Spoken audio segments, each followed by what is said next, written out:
started with this whole thing? This was basically my project between high school and college. I was a business major at Carnegie Mellon in Pittsburgh, Pennsylvania, but I grew up in South Florida, and basically being a Florida girl, I didn't have coats or sweaters or scarves or any of those things that you needed to live in Pittsburgh in the wintertime. And I've always loved fashion, and I've always loved thrifting and vintage clothing. Like my grandma took me thrifting for the first time when I was really young. And I started going to the thrift stores in South Florida, and I realized there was so much good winter wear there. It's basically like all the retirees come down and they unload all their stuff, and no one's really buying it, at least back in like 2002. And I just couldn't pass up a beautiful piece of clothing. Like I'd buy it even if it didn't fit me, and yeah, I mean, I literally had like just tons of, I'd be like, oh, I'll buy it because I'll use the buttons for something, or I'll learn how to sew, I'll tailor it. So you eventually got too much stuff, and you had to get rid of it? And then I decided to build a website to sell it.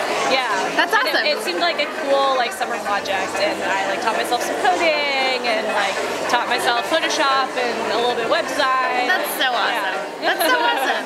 So I know that what a lot of our viewers love about ModCloth is that there is a lot of fun, like nerdy designs that you guys take on. Like we've interviewed people who've gotten math skirts, and I see one of the dinosaur dresses we featured a bunch of times going around. Like, is that something that's important to you? Are you kind of a nerd yourself?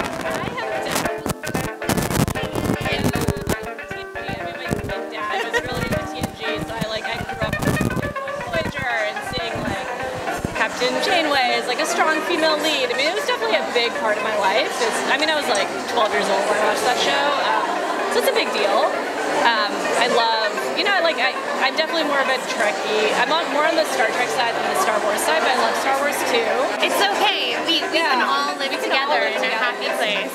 It's all about accepting people for who they are, even if they happen to like Star Wars. It's fine. No, I love Star Wars too. I didn't say that. No, it's good. Yeah, it's really strange because it's not something that we intentionally tried to do, but I've realized over the last year or two that we've become this amazing destination for women who are nerdy or geeky but totally own it. Like they're not ashamed of being smart and being awesome. And honestly, it just happened because that's who I am, and this brand is a big expression of my personality, and I love this kind of stuff. Like I love math. Like I was always really good at math in school, and I loved it, and I love Star Trek, and I love Star Wars, and I love all these things. So it's really amazing to, at this pop-up, get to see our community here and actually get to meet other like-minded women. It's personally a very cool experience. Art and are very proud of that, and I love that. Pop-up in this beautiful space. This building was the Federal Reserve when it opened in 1927, and we were honestly offered the space for free by our landlord. So we said okay, and we planned it in 6 weeks. That's awesome, and it's giving people a chance to IRL, try things on in real life and not just online. And I've actually, in the last 2 minutes, seen a bunch of our favorite nerds wandering around too. So we will have to catch up with them too. Thank you so much, Susan. And tell viewers how they can get involved and look chic like you. Absolutely. Just gotta shop at modcloth.com, download the app, post to our style gallery. We'd love to see your app photos, and just be amazing.